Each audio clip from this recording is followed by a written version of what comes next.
Hello friends, आज हम लोग बात करने वाले हैं टीवीएस मोटर के क्वार्टर थ्री रिजल्ट के बारे में।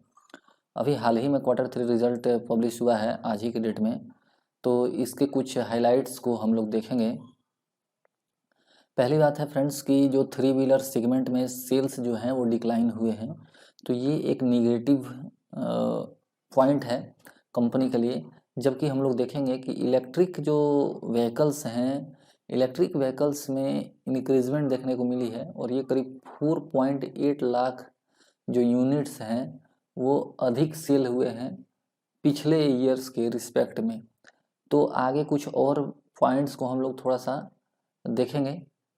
तो फ्रेंड्स, ये कंसोलिडेटेड जो इस कंपनी का नेट प्रॉफिट है वो अभी कंसोलिडेटेड नेट प्रॉफिट 479 करोड़ का आ रहा है और ये है रिजल्ट फ्रेंड्स फाइनेंशियल ईयर 2024 का। और जो ये कंपनी है टीवीएस मोटर, वो टू व्हीलर सेगमेंट में एक लीडिंग कंपनी है। कंपनी का स्टैंड अलोन प्रॉफिट जो है वो 593 करोड़ का आया है और इसमें ईयर ऑन ईयर 68% का ग्रोथ देखने को मिला है, क्योंकि पिछले साल इसी क्वार्टर के अराउंड जो कंपनी का नेट प्रॉफिट था वो 352.75 करोड़ का था। तो उससे एक अच्छा मूवमेंट है अपसाइड में कंपनी का। अब ये जो कंपनी का जो कुछ और डिटेल है, जैसे कि 26% राइज है रिवेन्यू में। जो रिवेन्यू अभी 8,245 आया है वो पिछला साल सेम क्वार्टर में करीब 6,551 करोड़ का था। तो उसमें ईयर ऑन ईयर 26% का चेंज है, जो कि एक अच्छा नंबर है, डिसेंट नंबर है। ईबिटा मार्जिन की बात करें तो ईबिटा में 40% का इंक्रीजमेंट देखने को मिला है। अभी ईबिटा जो निकल कर आया है 924 करोड़ का आया है ईयर ऑन ईयर बेसिस पे। लास्ट ईयर का ईबिटा था वो 659 था, इसमें 40% का इंक्रीजमेंट है। अब अगर हम बात करें रिवेन्यू की, तो रिवेन्यू में जैसा कि अभी हमने बात किया था कि करीब 26% की ग्रोथ देखने को मिली है रिवेन्यू में और ये 8,245 करोड़ आया है। अर्निंग पर शेयर में भी आपको एक अच्छा साइन देखने को मिलेगा, क्योंकि अर्निंग पर शेयर भी कंपनी का इंक्रीज हुआ है। पहले अर्निंग पर शेयर 11.29 रुपीज़ था और अभी 12.49 निकल कर आया है। अर्निंग पर शेयर मतलब कंपनी एक शेयर पे इतने रुपये कमा रही थी पहले, अभी 12.49 रुपये अर्न कर रही है। तो ये कुछ डिटेल है। अब क्वार्टर थ्री के रिजल्ट में हम लोग कुछ और पॉइंट्स को देख लेते हैं। अभी जो है वो टू व्हीलर कंपनी ने 10.63 लाख यूनिट बेची है और ये दिसंबर क्वार्टर का है। जबकि 8.36 लाख यूनिट्स जो था वो पिछले दिसंबर क्वार्टर में कंपनी ने सेल किया था।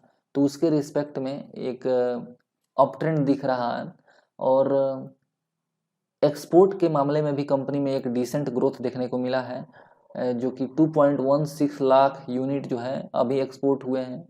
जबकि पिछला साल दिसंबर क्वार्टर में 2022 की बात करें तो 2.07 लाख यूनिट्स था। थोड़ा सा हम लोग इसके और भी फाइनेंशियल डिटेल्स जो हैं उनको थोड़ा डिटेल में चेक करते हैं और देखते हैं कि कंपनी के अंदर अभी क्या चल रहा है। तो फ्रेंड्स, कंपनी का फिलहाल में मार्केट कैप जो है वो 95,075 करोड़ का है और मार्केट प्राइस 2001 पे चल रहा है।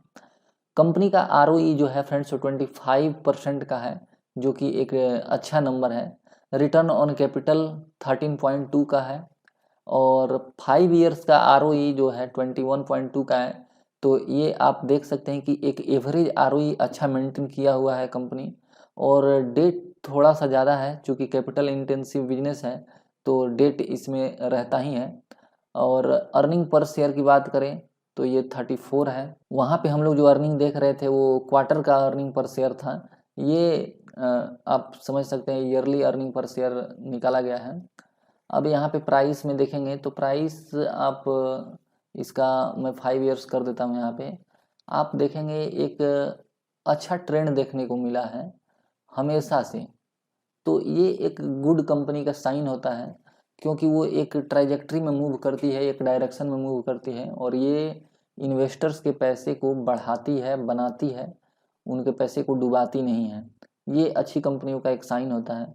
कुछ और इसके डिटेल को, फाइनेंशियल डिटेल, अब यहाँ पे पीर कंपटीटर्स जो इसके होते हैं उसमें थोड़ा सा हम लोग एनालाइज कर लेते हैं कंपनी के डिटेल को। तो आइसर मोटर इसका पीर है और आइसर मोटर का पी जो है वो 27.79 का है, जो कि टीवीएस मोटर के पी 58 से सस्ता दिख रहा है। और कंपनी का मार्केट कैप भी इसके रिस्पेक्ट में ज़्यादा है। डिविडेंड यील्ड भी कंपनी अच्छी देती है, तो यहाँ पे आइसर मोटर तो हमें बेहतर नज़र आ रहा है। रिटर्न ऑन कैपिटल 27% का है और करंट मार्केट प्राइस जो है बुक वैल्यू के रिस्पेक्ट में मात्र 6.25 का है, जबकि टीवीएस मोटर का मार्केट प्राइस जो है वो बुक वैल्यू की तुलना में 15% अधिक है, यानी 15 टाइम्स है। डेट भी कंपनी के पास ज़्यादा है आइसर मोटर के रिस्पेक्ट में। हम लोग आइसर मोटर से ही अभी देख रहे हैं, आप नीचे हीरो मोटरकॉप का भी देख सकते हैं। हीरो मोटरकॉप का भी पीई लगभग लो ही है, आइसर मोटर के बराबर में है। और डिविडेंड यील्ड जो है वो हीरो मोटरकॉप ज़्यादा देती है इन दोनों के रिस्पेक्ट में।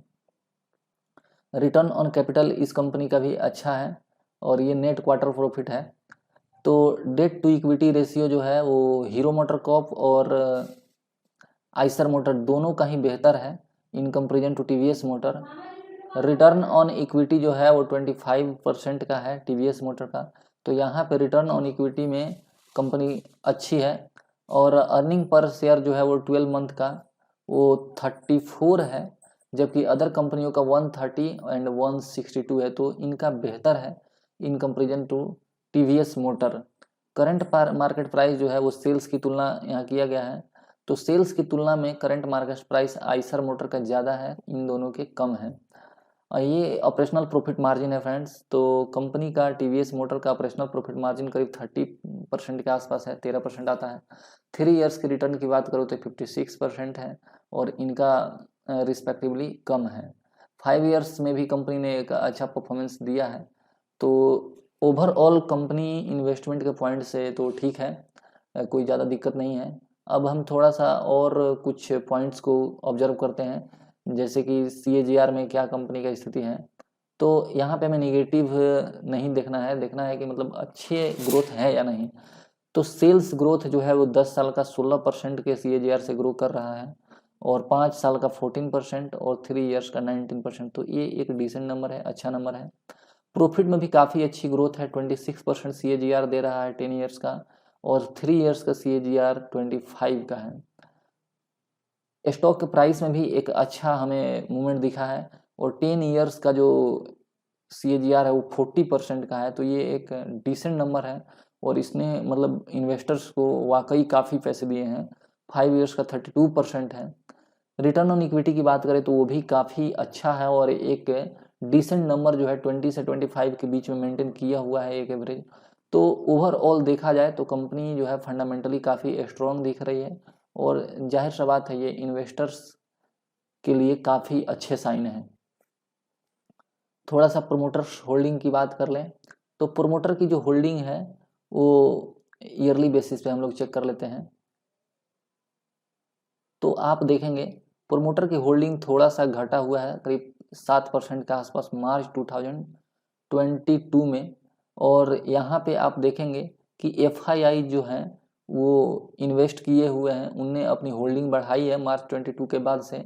मार्च 23 में इन्होंने 17% स्टेक अपना ले लिया और दिसंबर 2023 तक 19% जो है वो इसमें बने हुए हैं। मार्च 22 के बाद से थोड़ा सा DIIB माल थोड़ा बेचे हैं और अभी इन्होंने 21% का निवेश है, बाकी पब्लिक के पास 8% है।